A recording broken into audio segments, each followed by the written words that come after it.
What up, guys? So last Friday I started a series of the 4 Pirates of the Caribbean movies leading up to Pirates of the Caribbean 5, which comes out at the end of May. And today I'm starting a series on the Alien movies, starting with Alien today, then maybe next week Aliens, and then Alien 3 and Prometheus, leading up to Alien Covenant, which also comes out at the end of May. And I haven't actually seen Alien 3 or Prometheus yet, so it'll be really fun talking about those for the first time. And just for those who are wondering, this will have spoilers in it, so if you have not seen Alien, go watch Alien and then watch this, or if you don't care, go ahead and watch it. Good for you. So when Alien came out back in 1979, it blew people away. I mean, it is one of the iconic sci-fi horror thrillers. And for good reason as well. I mean, I rewatched this a couple weeks back, and it's a solid film. Ridley Scott did an excellent job putting together this world, which is pretty isolated on this one ship, with this crew of characters that you care for and actually get to know. I assume most of you know the story of Alien at this point, so just to give a brief synopsis. You know, there's this crew who's coming back to Earth, and they get a distress signal on this one planet, so they go to check it out, and lo and behold, there might be these face-grasping alien things that lay alien eggs in your body, and bad things happen. There really is a lot to love about this movie, starting with, and not limited to, just the look of the film. This movie came out back in 1979, and honestly, it still holds up today, and that is partially due to the excellent practical effects. If you guys watched my Pirates of the Caribbean Curse of the Black Pearl review that I put out last Friday, you know that I talked about how I appreciated how they had a lot of practical effects and on-set locations. And I know they didn't actually shoot this movie in space, but first of all, the CGI that they used for that really still holds up today. It's really good. But in terms of the practical effects, I'm referring to the inside of the ship and all the really isolated and closed spaces that these characters are going through when they're getting chased by the alien. And especially the alien itself. This alien looks so real, and it's for the same reason why the orcs in Lord of the Rings look so real. It's because all the orcs in those movies were real people, real extras that had makeup and costumes and all kinds of things that just had this raw, gritty feel to it that worked perfectly. And similarly in Alien, the alien is someone in this costume, a very real-life looking costume, that just feels so much more scary and real than if it was this big CGI thing. I feel like a lot of people think this these days, but I think the alien in Alien is one of like the best looking aliens they've actually put on screen. I can't think of anything off the top of my head that's better than it. I mean, I suppose there is the alien from Indiana Jones' Kingdom of the Crystal Skull. I'm kidding, that was a joke.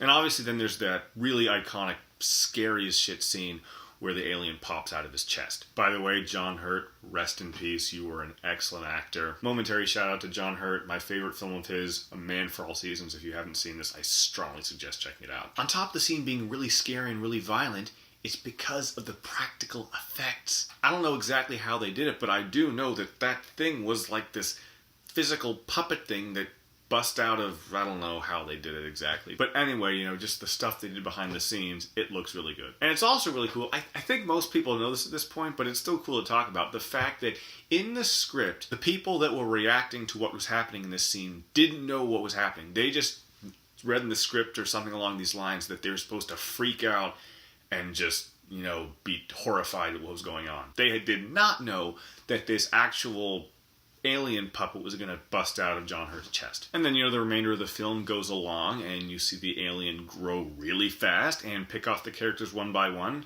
which actually has a little more weight to it than movies that have tried to be like this because you actually care about the characters. It's not like you're always just wanting like, ooh, they're going to get picked off and die. The actors in this film are also really great. Sigourney Weaver, who's kind of the main character, not as much as she is, I think, in Aliens or even Alien 3. But, you know, she's great in this film. Ian Holm, who plays a very creepy and kind of mysterious synthetic android, he was great. And I don't remember exactly who's in it other than that, but the cast is good. You care about them. You feel like it's really a group, and you feel like there's this community of people that's actually there and you care about them. So as much as I do enjoy this movie, and I do enjoy it, I do not love it like some people do. I'm not blaming those people who love it. You know, if they feel that it's an A+ movie, you know, that's great for them.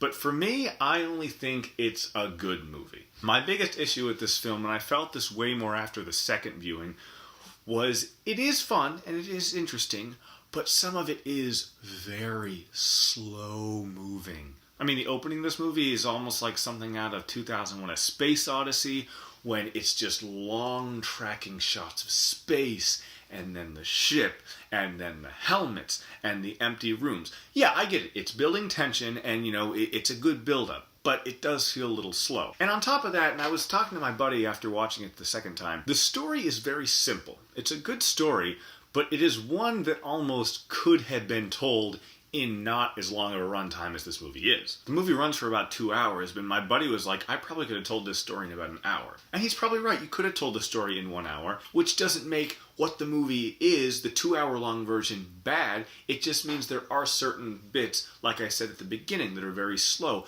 or bits in between where it's just people running or things happening that just kind of draw out the runtime of the film. I get it, they're trying to build suspense, and that's fine. It's just, like I said, for me, it got a little slow sometimes, and wondered, like, okay, let's pick up the pace here, let's get going. I want to see the alien kill people or, do something. So yeah, overall, guys, Alien is a really good movie. It was a really monumental sci-fi horror thriller that came out back at the end of the 1970s. Ridley Scott did a fantastic job directing this film.